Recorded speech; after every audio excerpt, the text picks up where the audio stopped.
Looks like we're getting settled here. I think we're ready to begin. Hello, everyone, and welcome to the AGU hosted webinar on the Fagradalsfjall eruption in Iceland.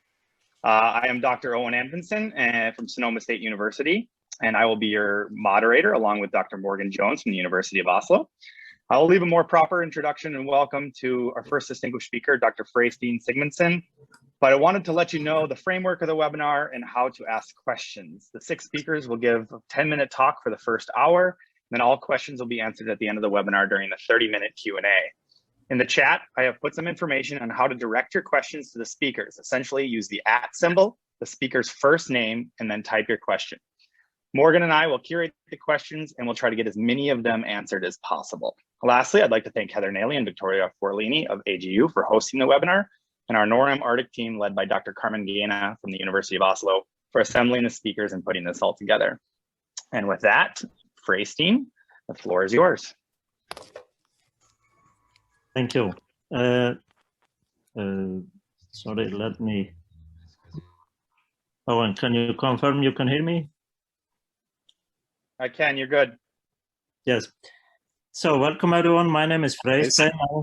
I want to give you a little bit of introduction and welcome. I have some co-authors that have contributed slides to what I will show, and a second group of people that I've been collaborating with to understand better the precursors to the eruption. So first of all, where is this? We have a series of talks that will, following my talk, will discuss the overall tectonics and plume dynamics in the North Atlantic.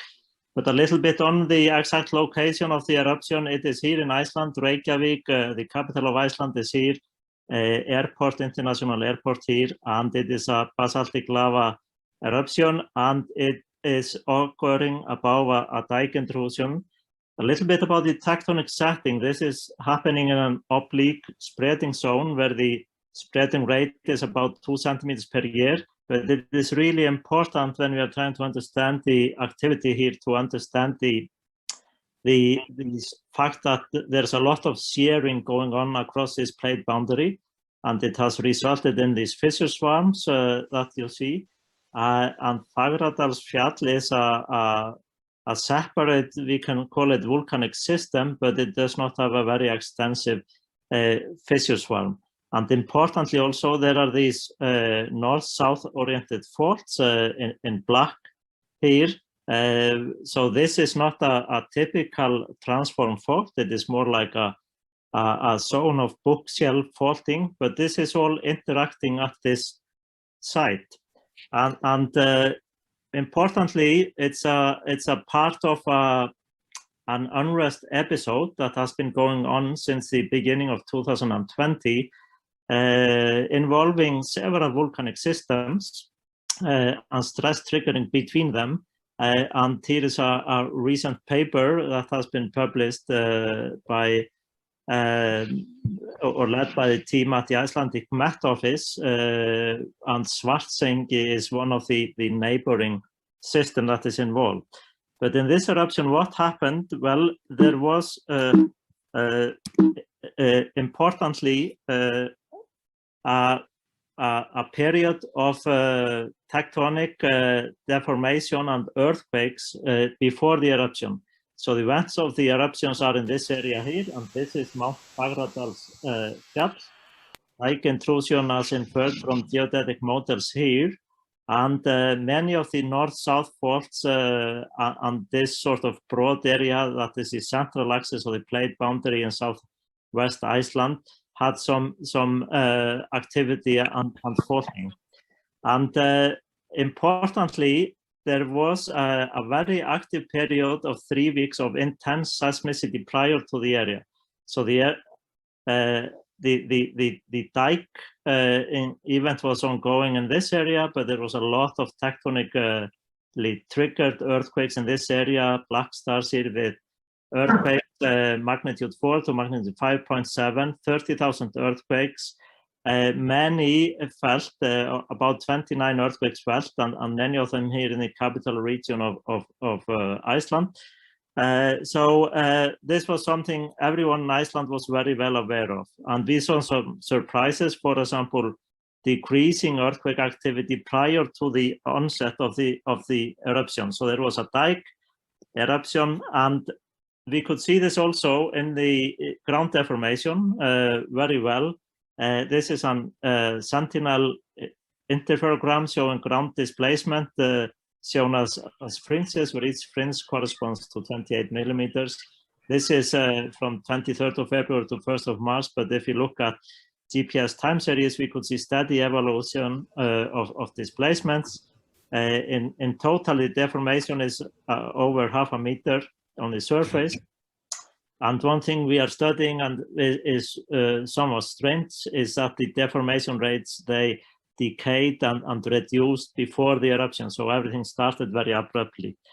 Now, in terms of the eruption, and in addition to the talks that will be presented here, there are many other teams in Iceland and internationally working on the eruption.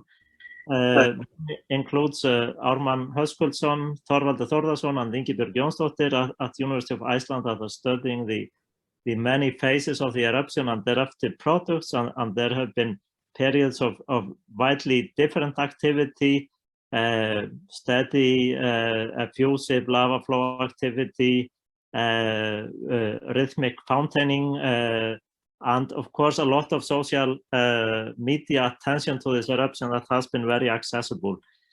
A little bit of tephra produced, and as well as with the lava types that have been produced, the tephra is of different types depending on the activity in the crater, whether it is due to boiling, fountaining, or fused, and I anticipate that there will be numerous studies of many aspects of the eruption in addition to those presented here.